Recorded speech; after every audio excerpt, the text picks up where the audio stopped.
Pemirsa, DPR menyetujui dan mengesahkan peraturan pemerintah pengganti undang-undang tentang pemilu menjadi undang-undang. Pengesahan dilakukan dalam rapat paripurna DPR ke-20 masa persidangan 4 tahun sidang 2022-2023 yang dipimpin Ketua DPR Puan Maharani. Sebelumnya, Komisi 2 DPR mengingatkan Komisi Pemilihan Umum KPU, Badan Pengawasan Pemilu Bawaslu dan Dewan Kehormatan Penyelenggara Pemilu DKPP untuk bekerja sesuai tugas masing-masing. Ketiga penyelenggara pemilu ini sudah memiliki fasilitas yang lengkap dalam menjalankan tugasnya. Mendagri Tito Karnavian menyebut dengan disahkannya Perpu Pemilu itu menjadi bentuk komitmen pemerintah dan DPR melaksanakan pemilu 2024 sesuai jadwal yang telah ditetapkan, yakni 14 Februari 2024.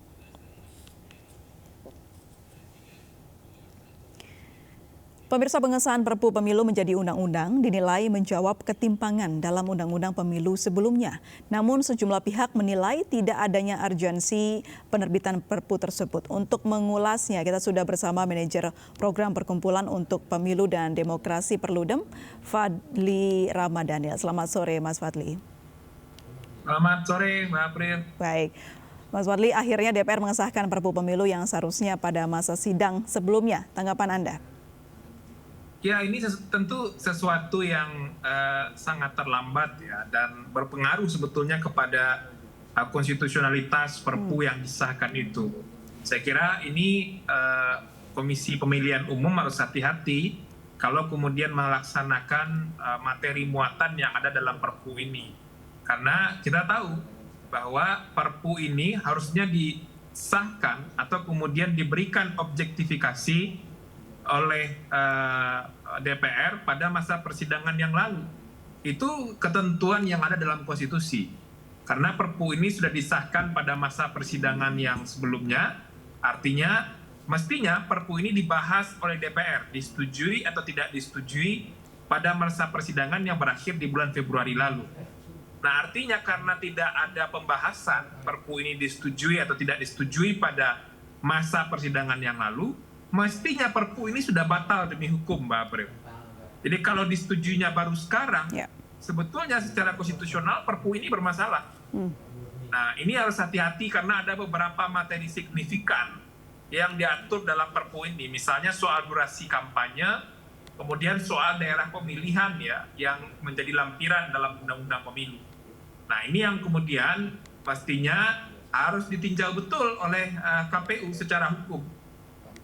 Kita kan tahu bahwa ini bernegara ya, bukan berrukun tetangga begitu. Jadi memang ada batasan-batasan formil yang sangat konkret, terutama dari segi waktu terkait dengan mekanisme konstitusional untuk menguji objektivitas Perpu yang sudah dikeluarkan oleh Presiden. Ya karena tidak dibahas dan tidak diapa-apakan oleh DPR pada masa persidangan yang lalu, sementara perintah konstitusi adalah membahas secepatnya pada masa persidangan terdekat. Artinya Perpu ini sebetulnya sudah batal demi hukum. Jadi kalau mau dilaksanakan lagi, bisa-bisa nanti tindakan administrasi pemilu yang dilaksanakan berbasis pada Perpu yang sudah batal demi hukum ini juga akan bermasalah secara konstitusional. Meskipun sudah disahkan ya, Mas Fadli? Ya, langkah pengesahan ini sebetulnya sudah langkah pengesahan yang sebetulnya bermasalah secara hukum. Karena Perpu ini mestinya tidak bisa lagi dibahas pada masa persidangan ini. Mestinya dibahas pada masa persidangan yang lalu gitu. Jadi objek yang disidangkan atau disetujui tadi itu sebenarnya sudah tidak ada. Ini yang kemudian harusnya dijelaskan baik oleh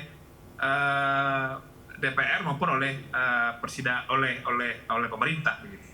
Kalau Anda katakan tadi berada dalam persidangan ini cacat begitu, apa yang seharusnya dilakukan ke depannya untuk melindungi proses pelaksanaan pemilu ke depan? Mestinya kalau kemudian situasinya seperti ini, jika ada yang perlu disesuaikan di level undang-undang, mesti segera dilakukan revisi terbatas terhadap undang-undang pemilu. Misalnya soal durasi masa kampanye itu kan berpengaruh terhadap beberapa tahapan penting yang kemudian juga mesti disesuaikan sesuai dengan materi yang ada dalam undang-undang pemilu. Ya lakukan saja revisi terbatas dalam ketentuan di undang-undang pemilu. Termasuk juga soal daerah pemilihan bagi daerah otonomi baru 4 provinsi di Papua ya. Itu kan butuh penyesuaian. Ya mesti dilakukan revisi undang-undang secara terbatas. Karena mungkin kan Presiden diminta lagi mengeluarkan Perpu yang sama. Tapi karena Perpu yang dikeluarkan Presiden sudah batal demi hukum, pastinya dilakukan revisi secara terbatas. Baik, harus menerbitkan Perpu yang baru begitu ya, Mas Fadli?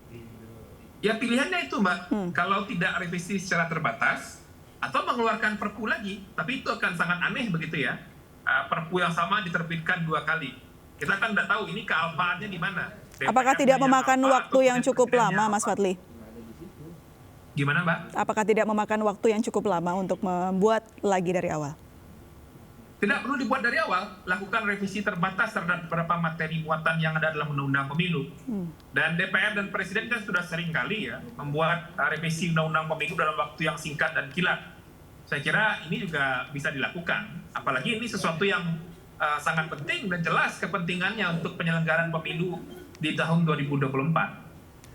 Baik, kalau kita telaah lagi dalam poin Perpu ini, dalam catatan Perludem, apa saja yang menjadi pembeda Perpu Pemilu yang sekarang dengan undang-undang sebelumnya? Ini kan dalam Perpu ini beberapa materi saja yang kemudian diatur, Mbak. Misalnya soal penyesuaian durasi kampanye ya, yang menjadi 75 hari yang sudah diatur dalam peraturan KPU tentang tahapan pemilu. Kemudian yang juga krusial adalah soal daerah pemilihan di 4 daerah otonomi khusus baru. Nah, itu saja beberapa materi krusial yang kemudian diatur dalam Perpu ini. Oke, baik Mas Fadli, untuk bisa mengubah lagi Perpu ini, apakah Anda juga melihat ada yang ditutupi dari pihak-pihak terkait karena pengesahannya dibilang terlambat? Saya tidak tahu ya apakah ini kealpaan dari proses dan mekanisme di DPR atau pemahaman yang kemudian tidak tepat soal masa sidang ini, saya juga tidak tahu. Tapi yang pasti mestinya Presiden, terutama DPR ya, yang akan menguji Perpu ini mau disetujui jadi undang-undang atau tidak, mestinya harus jauh lebih hati-hati. Ini bernegara loh Mbak, tidak boleh asal-asalan seperti ini. Kan ini terkesan jadi asal-asalan ya, masa sidangnya sudah lewat tapi kemudian masih juga dibahas di DPR begitu. Karena kalau membahas harusnya pada masa sidang yang lalu. Karena Perpu ini dia adalah materi peraturan perundang-undangan yang berlaku seketika itu juga. Makanya harus segera diuji objektivitasnya melalui sikap dari DPR begitu. Nah, itu esensinya sebetulnya tuh. Nah, tapi sekarang sudah berlalu 2 kali masa sidang, baru kemudian dibahas dan disetujui. Nah, ini yang harusnya jadi pelajaran bagi DPR dan bagi Presiden. Berarti yang harus mengarahkan dari ketidakbenaran menurut Perludem ini Presiden ya? Iya, menurut saya sih sekarang situasinya Perpu ini bisa jadi perdebatan baru, materi-materi yang ada dalam Perpu ini. Karena Perpunya sudah dianggap batal demi hukum kan. Nah, untuk menjawab materi-materi Perpu yang kemarin itu, mestinya dilakukan revisi terbatas terhadap Undang-Undang Pemilu menurut saya. Mas Fadli, apa jadinya jika Perpu ini tetap dilanjutkan dan disahkan oleh Presiden tanpa ada revisi yang Anda katakan tadi? Ya, nanti beberapa tahapan pemilu yang didasarkan pada Perpu ini akan berpotensi cacat konstitusional. Apa saja itu? Karena dilaksanakan di atas ketentuan peraturan perundang-undangan yang sudah dinyatakan batal demi hukum. Oke, ada jalan keluarnya selain itu ketika memang nanti keputusannya Perpu ini tetap disahkan?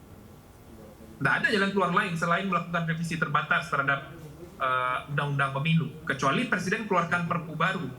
Nah, atau situasi ketiga, ya mereka ini memaksakan kehendak atau memaksakan diri memperlakukan Perpu yang persetujuan ini sudah sangat terlambat ini. Nah, itu kan menunjukkan ketidaktertiban dalam penyelenggaraan negara.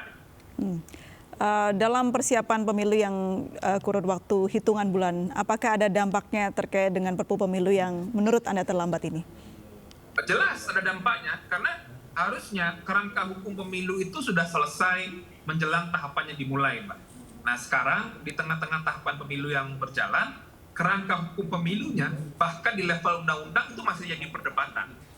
Artinya pemilu ini, khususnya pemilu 2024 ini tidak pernah berhenti terjadi di tengah kontroversi begitu. Kan tidak baik pemilu terus-menerus mendapatkan kontroversi, mendapatkan kritikan dari publik gitu.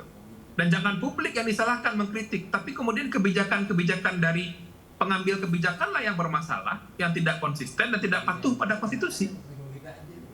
Baik, Mas Fadli menemukan atau Perludem menemukan fakta-fakta terbaru tidak terkait dengan proses dari pengesahan Perpu Pemilu ini yang seakan-akan berliku begitu?